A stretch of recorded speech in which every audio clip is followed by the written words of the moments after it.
Breaking the Wall to Women-Led Climate Technology. Eunice Adewusi, Klimiradi Roberts Foundation, Rwanda.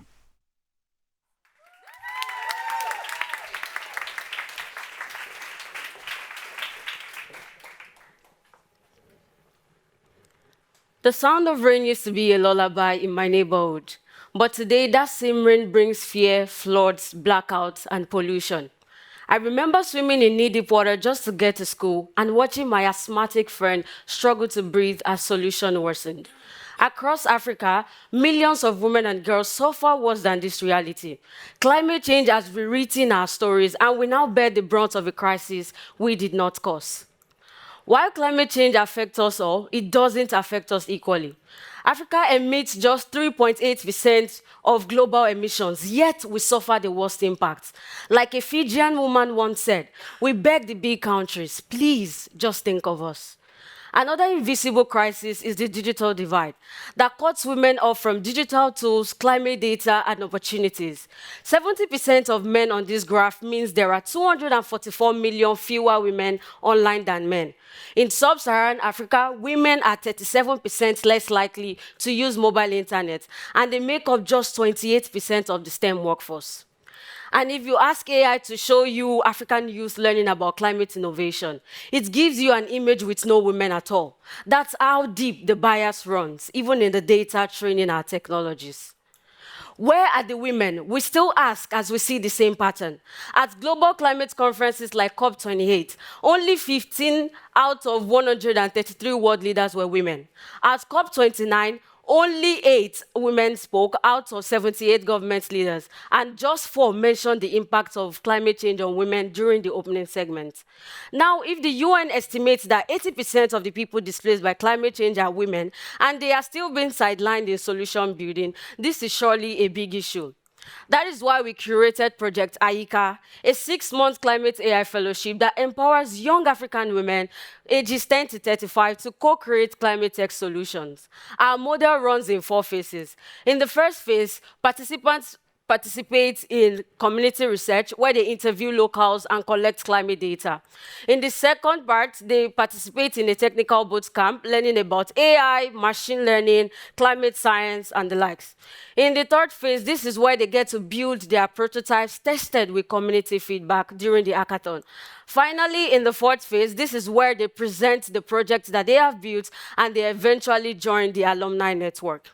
With this, Project AICA empowers girls not just as victims, but as innovators through gender-responsive climate technology and community-rooted action. Our pilot ran in Nigeria and Rwanda, reaching 26 young women, 70% of whom had no prior coding experience, achieving an 85% completion rate, and also 65% of increased confidence levels that led to 7 scholarships and career advancement. Together, these girls built 15 tech prototypes, of which 3 climate projects were selected for further development, such as Ikimera, a multimodal climate AI platform that predicts crop diseases when farmers upload images, text, or audio about their infected plants to get agricultural diagnosis and recommendations. Bina AI, a WhatsApp chatbot that educates the users about UN SDGs and also offers project guidance to promote climate action. We also have Banana Guard, similar to Ikimera, that gives 90% accuracy for BXW disease detection.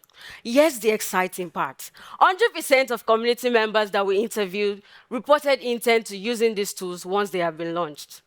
Along the way, we learned powerful lessons that open source tools and community-led facilitation reduces cost while enhancing ownership and makes innovation possible even in low-resource settings. We also learned that innovation in Africa must be lightweight, flexible, and easy to deploy. We learned that when these participants framed their solutions around their stories, retention increased and innovation also increased. We also learned that community-first projects sustain longer as they are built by the people and for the people.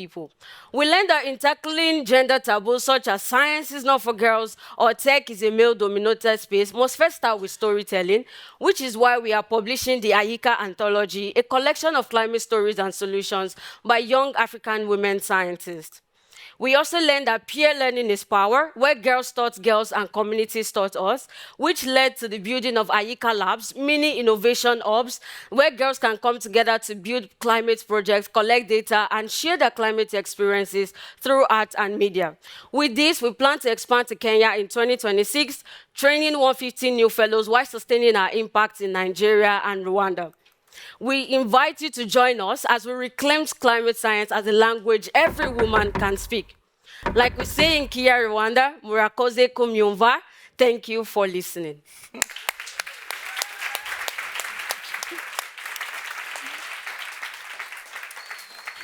Right on time. So we have questions here, please. And yeah, Mario after. Thank you so much for this great project. How do you ensure, I mean, you gave one example, I think, if I understood it right, that you have sort of people or that have participated in former project that come to educate others, but how do you ensure that the knowledge, you know, stays in or is being scaled up in your network? Okay, so after the program, we do not just leave the girls on their own. They join our mentorship program that runs for years, right? So they also join our community where we keep track of what they have learned. And then the exciting part is that these girls also become mentors. So because you know that retention lasts longer when you have somebody that you can teach. So these girls, from what they've learned, they also become mentors to future cohorts. So that is how we sustain the knowledge that has been passed on. Mario. Thank you, Eunice. Thank you. Thank you for empowering women. You. You already answered my question, but then I'll go to a second one. Do you have any impact numbers on these new mentors that you have trained on how they have impacted women back in younger communities? Okay, so if I get your question correctly, you're talking about how the solutions. You have already trained women and Okay, they do women become train? mentors. Okay. Now, how many people have they impacted? All right, so Fair because our pilot has only run in Nigeria and Rwanda, which was in 2022 to 2023, these girls are still in the stage of just mentoring like their colleagues. And in future cohorts, we still have solutions that will be deployed in the communities for us to now measure the impact of them. But from what we've seen from the community interviews that we did, the women that we interviewed, including the farmers as well, they reported intent that they are going to use these tools. So for now, the girls are just mentors in the community, but for future cohorts, we would ensure that these projects, we're currently working with deep learning in Dabar. Our project was selected this year for Ikimera, and it will be deployed hopefully in the coming year. And when it is eventually deployed, we can now measure the metrics of how it has impacted the community members. Thank you. Yes. Great, thanks. Lovely presentation and an inspiring project, so thank you. I'm just curious as to why you've chosen AI rather than a sort of low tech or lower carbon technology to train the women on. What's the thought behind that? Okay, so AI is the future. I bet we can all agree to that. And also, AI is something that is widely known, commonly known as well, because these communities that we go to, they are in the remote areas. So these girls, they've heard about AI. When you ask them, because we ran surveys, pre-survey and post-survey, and one of the things they were interested in learning about was AI, which is why we decided to focus on the AI part. Thank you for the presentation. I'm curious to know, because you said there are 3 climate projects select for further development. So yes. I'm wondering what about the rest of the projects? And also, you mentioned that people intend to use the tool. So do you have any actual data showing how the tool actually help and any feedback mechanisms for you to improve the tool further? Yes, so thank you for that. So one of the edges that we have is that we build our prototypes tested with community feedback. So if you realize in the first phase, I mentioned how they participate in community interviews. So from that, we get to know the pain points of the people that we're building for. In the hackathon, this is where they impute what the community members have said.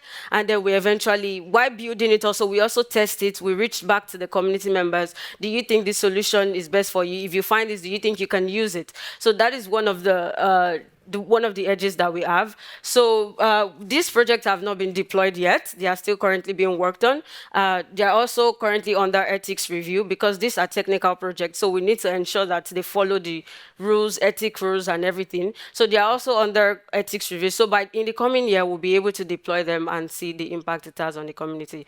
But for now, the community members are excited that there's a solution that can solve their problems. So yay.